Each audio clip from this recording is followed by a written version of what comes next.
오늘 우리에게 주시는 하나님의 말씀은 창세기 30장입니다. 구약성경 43쪽입니다. 창세기 30장 1절에서부터 8절의 말씀까지 하나님의 말씀을 공독해 드리겠습니다. 30장 1절입니다.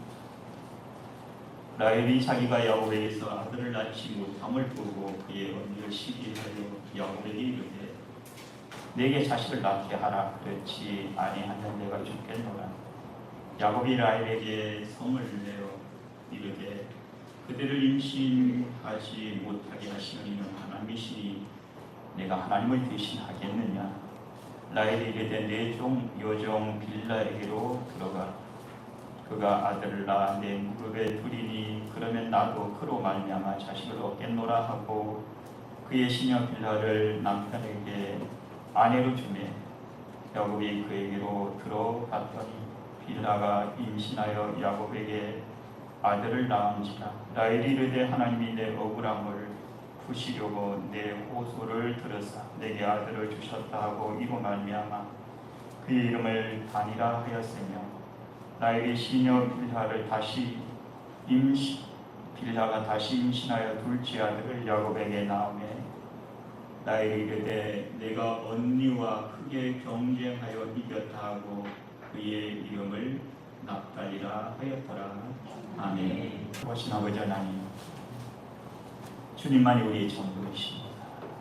샤론의 꽃 되신 예수 그리스도를 통해서 우리도 세상에 향기를 바라는 그리스도인의 삶을 살기 부족함이 없도록 우리를 불러주시고 오늘 이 시간도 하나님의 말씀을 통해서 하나님의 선하심을 맛보아하는 귀한 시간으로 우리에게 복을 주셔서 이 시간 하나님의 귀한 백성들이 하나님의 선하심을 맛보아하는 거룩하고 아름답고 복된 시간 되시도록 은혜를 베풀어 주옵소서.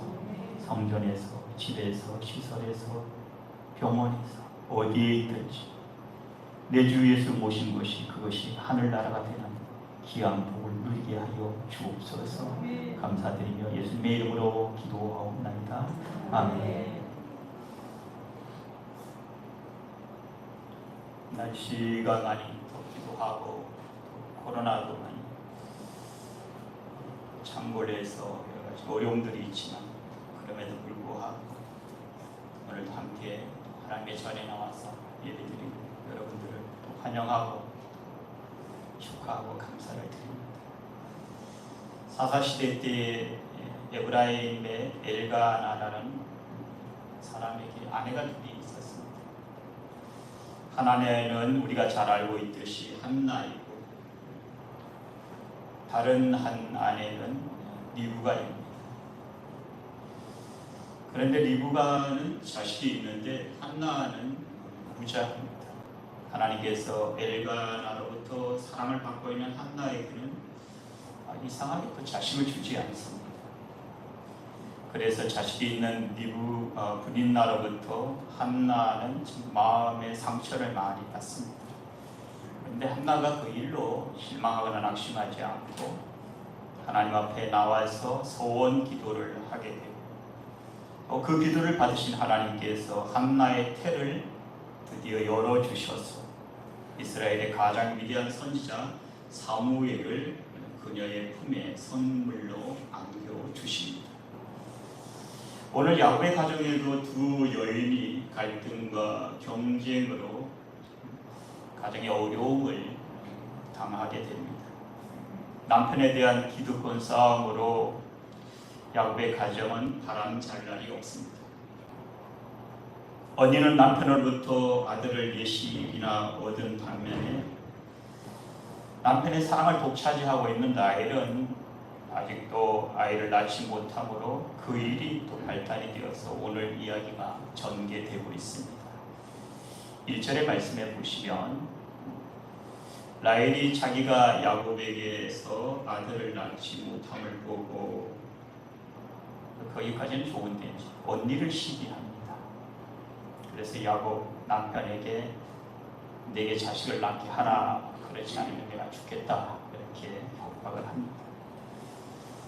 다 사는 아내의 행복이죠. 그리고 남편에게는 크다는 선물입니다. 그리고 그것은 또 하나님께서 그 가정에 베풀어 주신 축복이기도 합니다.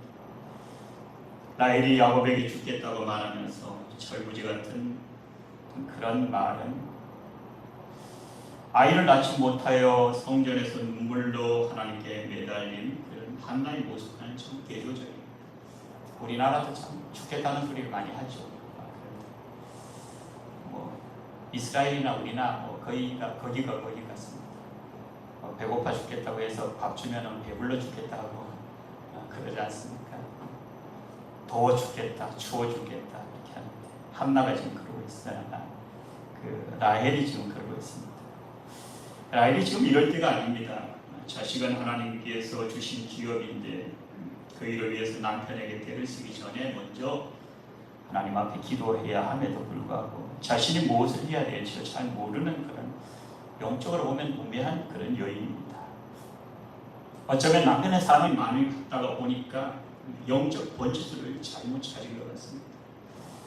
그런데 그동안 무던히도 참아왔던 야곱이 그날따라서 컨디션이 안 좋았든지 아니면은 내가 더 이상 이렇게 오냐 했으면 안 되겠다 그렇게 생각했든지 야곱이 그날따라 라헬에게 화를 발하게 됩니다.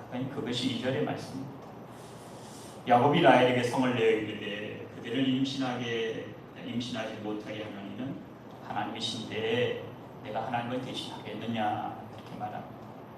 야곱이 보면 믿음이 없는 것 같지는 않죠. 말은 잘합니다. 말은. 내가 하나님을 대신하겠느냐 이 말을 직역하면 내가 하나님의 자리에 있느냐 내가 하나님이냐 이런 뜻을 가지고 있습니다. 그럼에도 불구하고 이 일을 놓고 하나님께 기도했다는 말은 눈을 씻고도 찾아볼 수가 없습니다. 그러니까 말 따로 행동 따로 그런데 반면에 아버지 이삭은 이런 일이 있을 때 하나님께 진지하게 기도하는 모습을 우리가 성경에서 찾아볼 수 있는데 그것이 창세기 25장 21절의 말씀입니다. 우리 다 같이 한번 읽겠습니다. 이삭이 그의 아내가 임신하지 못함으로 그를 위하여 여호와께 간구하매 여호와께서 그의 간구를 들으셨으므로 그의 아내 리브가가 아멘. 그래서 야곱이 낳은 거 아닙니까? 그렇죠? 임신하지 못함으로 하나님께 간구하매 하나님께서 들으시고 하나님께서 응답하셨다 이렇게 말씀하십니다. 야곱은 자신이 아버지의 기도로 태어났음에도 진작 자신은 라헬의 이런 어려움에 대해서 절박하게 생각하지 않는 것 같습니다. 보면 분위기를 보면 어쩌면 참 레아가 믿죠. 미우나 고우나 그래도 그 레아를 통해서 벌써 아들이 4명이나 있고 또 어떤 면에서는 야곱이 정신이 없습니다. 눈꽃들 겨를도 없이 너무 바쁜 나머지 아버지 이삭처럼 하나님과 좀 조용히 이 일을 두고 좀 교제할 시간이 없는 것 같습니다. 이삭은 그래서 순종함으로 이삭이 별로 고생은 하지 않은 것 같아요. 흉년의 때가 한 번 있었지만 별로 고생은 하지 않아요. 그런데 그는 하나님 앞에 순종함으로 그의 삶은 참 평생을 순탄하게 복을 누리면서 그렇게 살아가는데 이 이삭의 아들 야곱은 참 죽을 고생을 하지 않습니까? 오늘도 보면. 그런데 왜 그 삶이 그렇게 보이기만 합니까? 그런 야곱의 인생 궤도에는 하나님의 뜻을 벗어나서 결국 130년을 그렇게 방황하게 됩니다. 갑자기 라헬이 그동안 남편에게 이렇게 얘기하면 내가 있잖아, 내가 당신 사랑하잖아 이렇게 얘기했는데 그날따라 성을 내면서 내가 하나님이냐 이렇게 하는 걸 보면서 어쩌면 라헬이 위기의식을 느낀 것은 아닌가라는 생각을 합니다. 그래서 이제 3절에 극단의 조치를 내리죠. 라헬이 이르되 내 여종 빌라에게로 들어가라. 그가 아들을 낳아 내 무릎에 두리니 그러면 나도 그로 말미암아 자식을 얻겠노라 그렇게 말합니다. 다시 말씀드리면 라헬이 지금 이럴 때가 아니죠. 하나님 앞에 무릎을 꿇어야 할 때인데 그래서 참 라헬의 삶을 보면 평소에도 육신의 삶에 너무 익숙하여서 영적으로는 육신의 삶에 너무 익숙하기 때문에 영적으로는 둔해 있어서 자신의 삶의 어떤 우선순위가 무엇인지 잘 모르기 때문에 결국 일만 생기면 늘 자신의 방법대로, 오늘도 보면 남편에게 자신의 목소리를 높이는 일에 열을 내면서 쓸데없는 시간을 낭비하고, 진짜 기도는 해야 되는데 기도는 하지 않고 그러고 있는 것을 볼 수 있습니다. 문제는 라헬이 아무리 애를 쓰고 남편에게 때를 쓰고 성질을 부려도 하나님께서 그 라헬의 태의 문을 닫아버리시면 어떤 야곱의 애정도 노력도 협박도 전혀 소용없는 일이 된다는 것입니다. 이런 것을 빨리 깨달아야지만 우리가 무릎을 꿇게 되는 거죠. 모르면 끝까지 자기 잘나는 것 고심으로 살아갑니다. 그래 그 인생이 힘들어집니다. 가장 빠른 방법은 하나님 앞에 빨리 무릎 꿇는 방법밖에 없습니다. 그런데 이제 라헬을 보면 4절을 보시면 4절 5절을 보면 그의 시녀 빌하가 남편에게 빌하를 남편에게 아내로 주매 야곱이 그에게로 들어갔더니. 그런데 이번 성경은 조금 부드럽게 해석을 한 것 같습니다. 전의 성경은 첩으로 주매 이렇게 되어 있는데 이번 성경은 이제 아내로 주매라고 되어 있습니다. 그리고 이제 5절에 보면 빌하가 임신하여 야곱에게 아들을 낳은지라. 어떻게 보면 우리나라로 보면 우리 아이들이 없죠. 시발치죠. 라헬이 자기 기득권을 유지하고 자신의 행복을 찾기 위해서 다른 한 여인을 희생시킵니다. 너무 안타깝죠. 그런데 참 놀랍게도 말입니다. 하나님은 그것마저도 합력하여 선을 이루어서 12지파의 기초를 놓아 가십니다. 그럼에도 불구하고 그렇다고 지금 라헬의 방법이 옳은 것은 결코 아닙니다. 그래서 6절의 말씀을 한번 보시기 바랍니다. 6절 한번 다 같이 읽겠습니다. 라헬이 이르되 하나님이 내 억울함을 푸시려고 내 호소를 들으사 내게 아들을 주셨다고 이로 말미암아 그의 이름을 단이라 하였으며. 이 단은 억울함을 풀다, 저기 보면은 그렇게 나와 있죠. 원한을 풀다, 재판하다 이런 뜻을 가지고 있습니다. 라헬은 하나님께서 자신의 억울함과 원한을 그렇게 변호해 주시고 재판해 주셨다 그렇게 주장을 하면서 빌라가 낳은 아들을 단이라고 그렇게 부릅니다. 우리나라 표현을 하면 표현이 좀 그렇습니다. 억울합니다. 억울함. 걔 이름을 부를 때마다 내가 참 억울하다 뭐 이런. 사실 라헬이 뭐 억울한 건 아니지 않습니까? 억울하, 원하나 이런 뜻을 가지고 있습니다. 그리고 이제 아들을 낳으니까 아마 또 욕심이 생겼던 것 같아요. 7절, 8절 한번 보겠습니다. 자, 다 같이 읽습니다. 라헬이 시녀 빌하가 다시 임신하여 둘째 아들을 야곱에게 낳으매 라헬이 이르되 내가 언니와 크게 경쟁하여 이겼다 하고 그의 이름을 납달리라 하였더라. 언니와 경쟁하여 이겼다고 이긴 것은 아니죠. 언니는 벌써 아이가 4명인데 괜찮습니까? 이기기 시작했다. 원어적으로 보면 이제 그렇습니다. 그러면서 좋아합니다. 그런데 참 옆에서 보는 사람은 라헬의 마음은 충분히 이해를 하지만 꼭 저렇게 해야만 하나 그런 생각이 들죠. 라헬을 이렇게 보면은 전투적이고 공격적인 그런 마음이 그대로 표현된 이름이 바로 경쟁에서 이겼다. 우리가 얘기하면 경쟁아 이렇죠. 그게 이제 납달리입니다. 납달리. 자신은 언니와 경쟁하여 이겼다고 좋아하지만 다른 사람이 볼 때는 참 애처로운 여인이죠. 불쌍한 여인입니다. 우리가 생각이 바르지 못하는 그 말이 바르지 못하죠. 말이 항상 공격적입니다.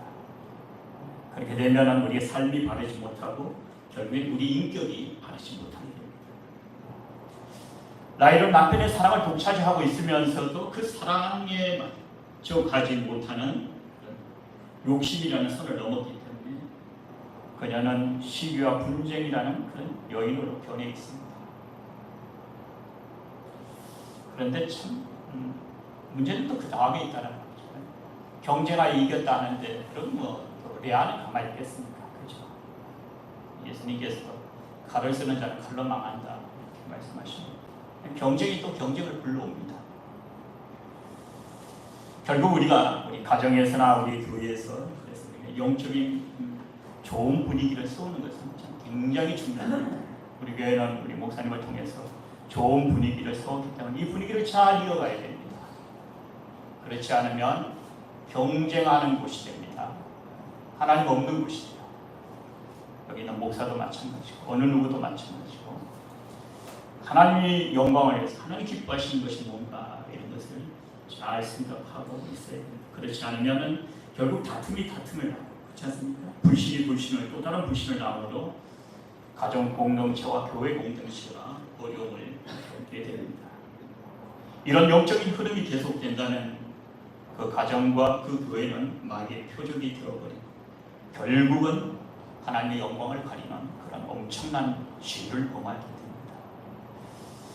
이번에 레아가 라헬과 같은 그런 똑같은 방법을 씁니다. 경쟁이 라헬은 자기가 언니한테 이겼다고 하지만 언니도 사람인데 그렇지 않습니까? 감정이 없겠습니까? 9절의 말씀을 한번 보시죠. 자, 한번 다 같이 읽습니다. 레아가 자기의 출산이 멈춤을 보고 그의 시녀 실바를 데려다가 야곱에게 주고 아내로 삼게 하였더니 10절 레아의 시녀 실바가 야곱에게서 아들을 낳으니 11절 레아가 이르되 복되도다 하고 그의 이름을 가시라 하였으며 아멘. 이 장면들을 보고 어떻게 생각하십니까? 저는 이 장면들을 보면서 레아가 일을 먼저 시작함으로 말미암아서 자기가 어떻게 보면 위기를 모면해 보려고 하니 오히려 더 비참해졌어요. 그렇지 않습니까? 왜 비참해졌느냐? 자기 집에 여자가 넷이 있어요. 그렇죠? 그 여자가 자기 남편과 잠만 자면 아기를 낳아요. 그렇죠? 근데 자기만 못 낳는 거예요. 그럼 자기가 더 비참해지지 않습니까? 그렇지 않습니까? 오히려 그러기 전에 하나님 앞에 무릎 꿇었으면 훨씬 더 빨랐을 텐데 이런 생각을 하는 거죠. 그런데 한편 레아는 실바를 통해서 낳은 아들을 복되도다, 행운아 이런 뜻을 가진 가시라고 부릅니다. 우리 레아를 보면 좀 뭔가 좀 여유가 있는 것 같죠. 그렇죠? 그리고 레아도 똑같이 라헬하고 똑같이 합니다. 12절 13절에 가세요. 그렇죠? 자, 한번 읽겠습니다. 레아의 시녀 실바가 둘째 아들을 야곱에게 낳으매 레아가 이르되 기쁘다 모든 딸들이 나를 기쁜 자 하리로다 하고 그의 이름을 아셀이라 하였다. 아셀이라는 이름이 기쁘다 복되도다, 우리로 얘기하면 기쁨아 아이고 우리 복덩이 이렇지. 레아가 이름을 짓는 건 뭔가 조금 이렇게 부드럽죠. 부드럽고 참 그녀의 그런 아름다운 성품을 볼 수 있습니다. 한편으로 이렇게 또 좀 더 생각하면 어쩌면 가진 자의 여유가 아닌가 그런 생각을 하게 됩니다. 이런 장면들을 보면서 사람이 바둥바둥거린다고 행복한 것도 아니고 그렇지 않습니까? 라헬을 보면 그렇지 않습니까? 무조건 앞만 보고 달린다고 자신이 원하는 대로 전부 이루어지는 것도 아닌데 결국 깨닫지 못하면 언제까지 그 삶이 계속될지 그의 인생의 미래가 보이지 않아서 걱정이 되는 거죠. 여러분, 가장 빠른 방법은 하나님 앞에 나와서 무릎 꿇는 겁니다. 내 목소리를 높인다고 해서 레아처럼 그냥 야단만 맞는 거죠. 그게 빠른 길이 아니라는 거예요. 하나님 앞에 조용히 무릎 꿇고 하나님의 선하신 뜻을 구하는 것이 그것이 가장 복 있는 길이다라는 것이죠. 14절 말씀 보겠습니다. 이게 또 이것 때문에 또 문제가 생깁니다. 14절 밀 거둘 때 맥주 때 르우벤이 나가서 들에서 합한 채를 얻어 그의 어머니 레아에게 드렸더니 라헬이 레아에게 이르되 언니의 아들의 합한치를 청구합니다. 이때 루벤의 나이가 한 6살? 6살에서 왔다 갔다 하거든요. 이 아이가 6살 된 아이가 합한치가 뭔지 알고 가져왔을까? 그런 건 아닌 것 같아요. 들에 나갔다가 하나 가지고 왔는데 우리로 얘기하면은 가나안산 산삼입니다. 저게. 그래서 우리로 얘기하면 정력제다 이런 거죠. 현대판 자연산 비아그라 이렇게 표현할 수 있어요. 근데 그것은 이제 라헬이 보고 눈이 번쩍 떠있는 거죠. 그러면서 이제 언니는 아들들 많고 하니까 아이들도 잘 놓고 하니까 그거 나 줘. 이렇게 얘기한 거죠. 그러니까 레아가 바보입니까? 그렇죠. 레아가 그냥 줄 리는 없죠. 웃기는 소리 하지 마라 이런 거죠. 그러면서 15절에 보세요. 15절 한번 다 같이 읽습니다. 레아가 그에게 이르되 내가 내 남편을 빼앗은 것이 작은 일이냐? 그런데 내가 내 아들 합한채도 빼앗고자 하느냐? 라헬이 이르되 그러면 언니의 아들의 합한채 대신에 오늘 밤에 내 남편이 언니와 동침하리라 하니라.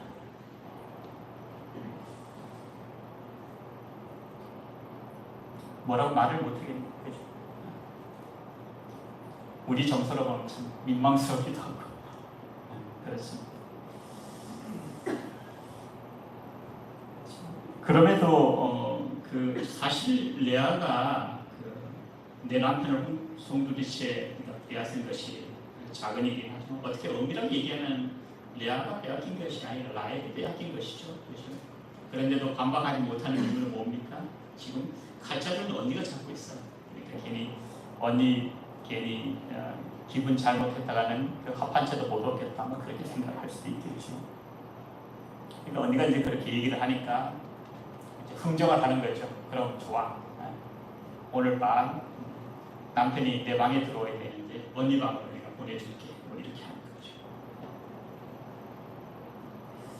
참 이런 갈등을 보면서 행복이 있는 것 같습니까, 여러분? 아내가 4명이니까 얼마나 행복하겠습니까?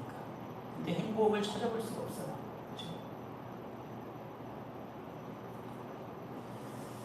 어쨌든 문제는 뭐냐면 집안에서 무슨 일이 일어나고 있는지 아무것도 모르고 야곱은 해가 저물 들어 그냥 몸은 녹초가 되었어요.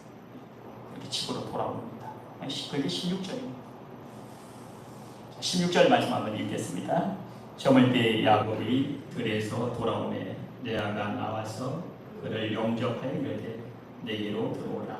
내가 내 아들의 합한 채로 당신을 산거라. 그 밤에 야곱이 그와 동침하였더라. 아유 정말 민망스러워라.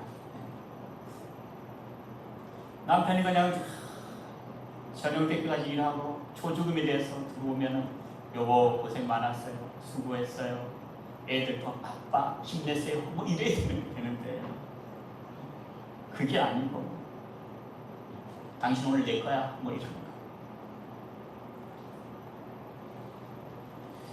야곱의 입장에서 보면 야곱은 실은 아내를 4명이나 얻고 싶어서 이렇게 된 상황은 아니지 않습니까? 사랑하는 사람은 라헬밖에 없었어요. 그런데 자신의 뜻과는 전혀 상관없이 이제는 아내가 4명이나 됩니다. 그렇게 아내가 4명이나 된다고 야곱이 행복해 보이느냐? 그런 건 같지는 않습니다. 예수님께서 요한복음 4장에 보면 수가성 여인이 만나게 된 그 여인은 남편이 6명이나 그렇게 바뀌어졌습니다. 그럼에도 그의 삶에는 만족이 없었습니다.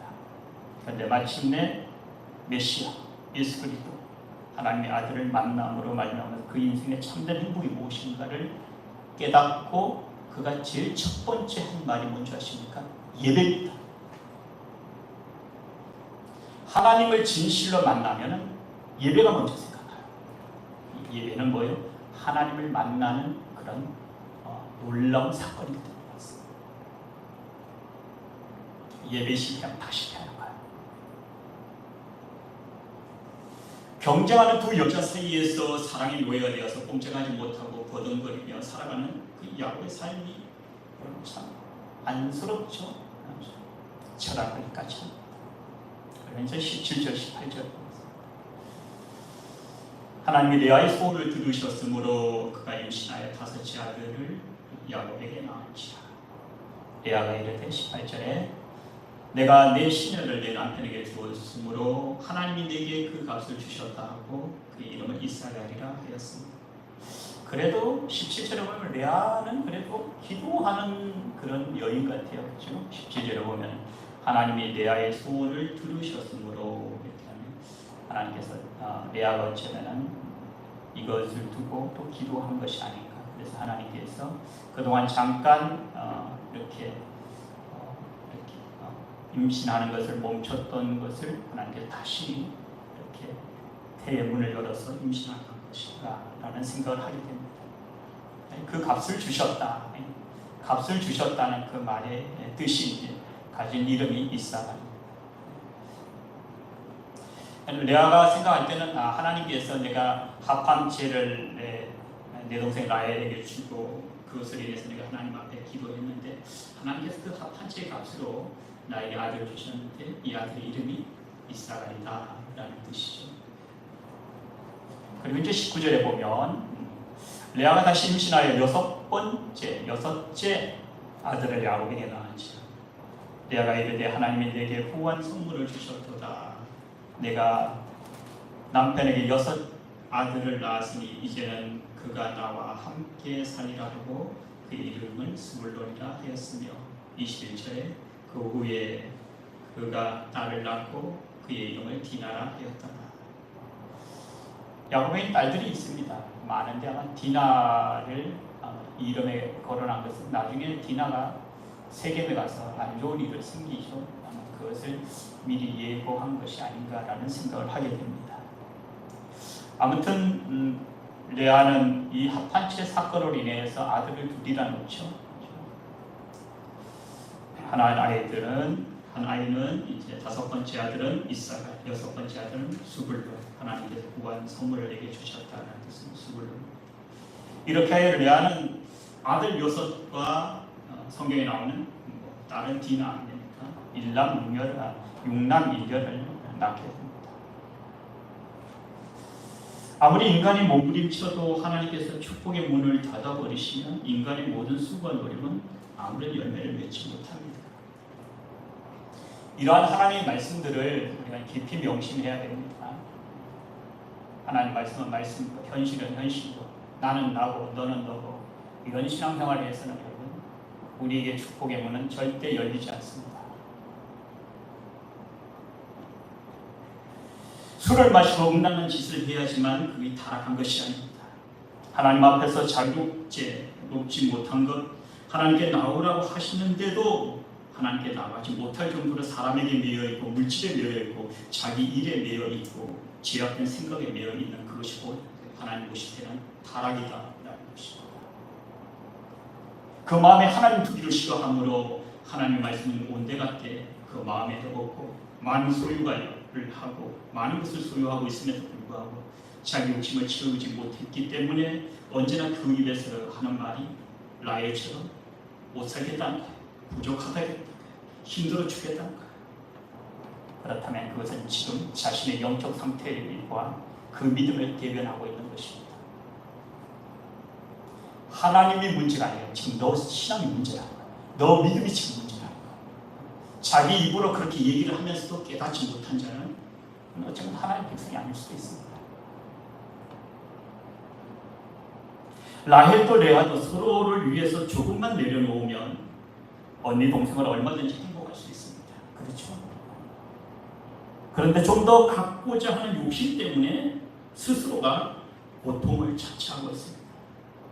이 문제는 누가 옳고 누가 틀렸다, 누가 그러다 그것 때문에 생기는 문제가 아닙니다. 이 문제는 하나님의 선하신 방법을 택하지 않기 때문에 생기는 문제입니다. 우리의 삶에도 마찬가지예요. 우리의 삶에 하나님의 선하신 방법을 택하느냐 아니면 내 욕심을 택하느냐에 따라서 결국 하나님의 선하신 방법을 택하지 않기 때문에 우리 인생의 문제의 끝이 보이지 않습니다. 결국 야곱이 이스라엘로 변하기까지는 남모르는 고통이 있습니다. 오늘도 보세요. 그렇죠? 난 모르는 고통이 있어요. 아내가 4명이면 좀 잘할 줄 알았는데 그것도 아닌 것 같습니다.